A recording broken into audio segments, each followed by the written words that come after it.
June 9న తలపెట్టిన ఒక్కరోజు సమ్మెకు కార్మికులు దూరంగా ఉండాలని భూపాలపల్లి ఏరియా జీఎం ఏనుగు రాజేశ్వరరెడ్డి తెలియజేశారు.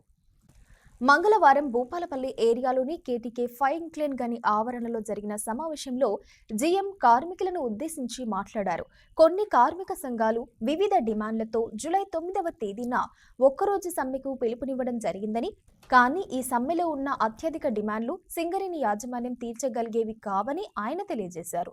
సింగరేణి సంస్థ పరిధిలోని సమస్యలు చర్చల ద్వారా పరిష్కరించుకునే అవకాశం ఉందని, అటువంటప్పుడు సింగరేణి కార్మికులు దేశవ్యాప్త సమ్మెలో పాల్గొన అవసరం లేదని ఆయన అన్నారు. ఫ్రీ ఏసీ గాని, కారుణ్య నియామకాలు గాని, కార్పొరేట్ వైద్యం గాని చర్చల ద్వారా సాధించాము. వివిధ కారణాల వల్ల ఆర్థిక సంవత్సరంలో నిర్దేశించిన బొగ్గు ఉత్పత్తులు మట్టి తొలగింపులో కొంత వెనుకబడి ఉన్నామని ఆయన తెలిపారు. కావున ఒక్కరోజు సమ్మెకు సింగరేణి కార్మికులు దూరంగా ఉండాలని జీఎం కోరారు.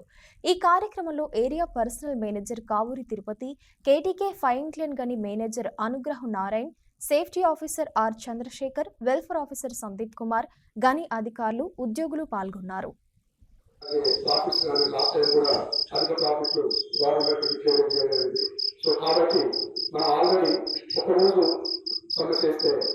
ఉత్పత్తి పరంగా 76 కోట్లు మనం నష్టపోతాం. ఆల్రెడీ మీరు చూస్తూనే ఉన్నారు. అలాగే కంపెనీ నష్టపోవడమే కాకుండా మీరు కూడా సింగరేణి వ్యాప్తంగా దాదాపు 13 కోట్లు ఒకరోజు వేతనంగా నష్టపోతారు. కాబట్టి మీరు విద్యుత్తుతో ఆలోచించండి. ఈ మా పరిధిలో లేవు కాబట్టి మీరందరూ కూడా డ్యూటీలో హాజరై కంపెనీ అభివృద్ధికి తోడ్పడాలని చెప్పి మనస్ఫూర్తిగా కోరుకుంటూ నాకు అవకాశం ఇచ్చినది అందరికీ ధన్యవాదాలు. సింగరేణి కార్మికులు చర్చల ద్వారానే అనేక హక్కులు సాధించుతున్నారు. డిపెండెంట్ ఉద్యోగాలను అయితేనేమి, ఉచితంగా ఏసీ కరెంట్ ఇవ్వడం అయితేనేమి, తెలంగాణ ఇంప్లిమెంట్ కానీ ఏది కూడా ఒక్క రోజు కాదు, ఒక గంట కూడా మనం సమ్మె చేసిన సాధిస్తున్నాం. ఇప్పుడు ఈ రోజు ఇచ్చినటువంటి పిలుపుచ్చినటువంటి డిమాండ్స్ లో ఒక్కటి కూడా మనం సమ్మె చేసినంత మాత్రాన సింగరేణి ఇచ్చేది కాదు. అవన్నీ కూడా కేంద్ర ప్రభుత్వ పరిధిలో ఉన్నాయి.